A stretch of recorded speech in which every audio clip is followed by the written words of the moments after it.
Hello అండి, అందరికీ నమస్కారం. ఈరోజు మన వీడియోలో తిరుమల స్వామివారి హుండీ ముడుపు సీక్రెట్ ఇదే. ఇలా ముడుపు కడితేనే ఫలితం ఉంటుందంట.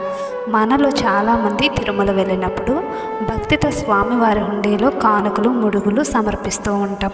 కొందరు కోరికలు కోరుకుంటారు, మరి కొందరు కృతజ్ఞతతో డబ్బు వేస్తారు. కానీ స్వామివారు హుండీలో వేసే ధనానికి కూడా ఒక ప్రత్యేకమైన ప్రాముఖ్యత ఉందని పురాణాలు చెబుతున్నాయి. పద్మపురాణంలో చెప్పబడిన ఒక ఆసక్తికరమైన కథ ప్రకారం ఒకసారి మహాలక్ష్మీదేవి శ్రీ వెంకటేశ్వర స్వామిని అడిగిందట, స్వామి, మీరు కలియుగాంతం వరకు కుబేరుడికి వడ్డీ చెల్లిస్తానని ఎందుకు మాట ఇచ్చారు అని అడిగిందట లక్ష్మీదేవి. నేను మీ వక్షస్థలంపై ఉన్నాను కదా, ఒక్క క్షణంలో మీ అప్పు తీర్చగలను అని అడిగిదట. అప్పుడు స్వామివారు చిరునవ్వుతో ఒక గొప్ప రహస్యాన్ని వెల్లడించారట. దేవి, నాకు ధనం కొరత లేదు, కానీ కలియుగం అంతా భూమిపై ఉండే భక్తులను కాపాడటానికి ఒక కారణం కావాలి. అందుకే కుబేరుడి అప్పు అనే లీలను సృష్టించాను. కలియుగం ముగిసిన తర్వాత నువ్వు మూలధనం చెల్లిస్తావు, అప్పుడు మనం వైకుంఠానికి తిరిగి వెళ్తాము అని చెప్పారట. ఇదే తిరుమల క్షేత్రంలో ఒక గొప్ప రహస్యం అని పురాణాలు వివరిస్తాయి. అయితే స్వామివారి హుండీకి సంబంధించిన మరో అద్భుతమైన విషయం కూడా ఉంది. మనం హుండీలో వేసే ధనాన్ని స్వామివారు 3 రకాలుగా చూస్తారట. మొదటి నిష్కామ పుణ్యధనం.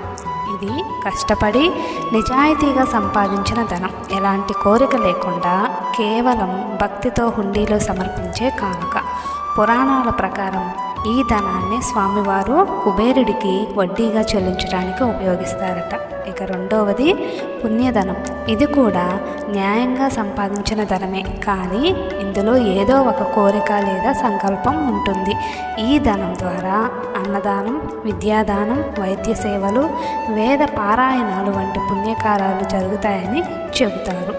ఇక మూడవది పాపధనం. అన్యాయ మార్గాల్లో సంపాదించి పాపాలు తొలగిపోతాయనే ఉద్దేశంతో హుండీలో వేసే ధనం.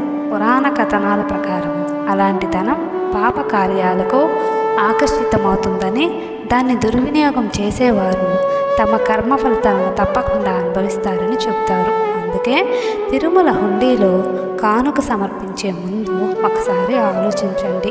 మీరు సమర్పిస్తున్నది కేవలం డబ్బు కాదు, మీ భక్తి, మీ నిజాయితీ, మీ విశ్వాసం.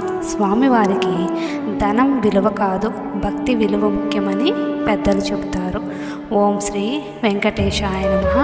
ఈ వీడియో మీకు నచ్చినట్లయితే లైక్ చేయండి, షేర్ చేయండి. ఇలాంటి ఆధ్యాత్మిక విశేషాల కోసం మన ఛానల్ను సబ్స్క్రైబ్ చేసి బెల్ ఐకాన్ను ప్రెస్ చేయడం మర్చిపోవద్దు. ధన్యవాదాలు.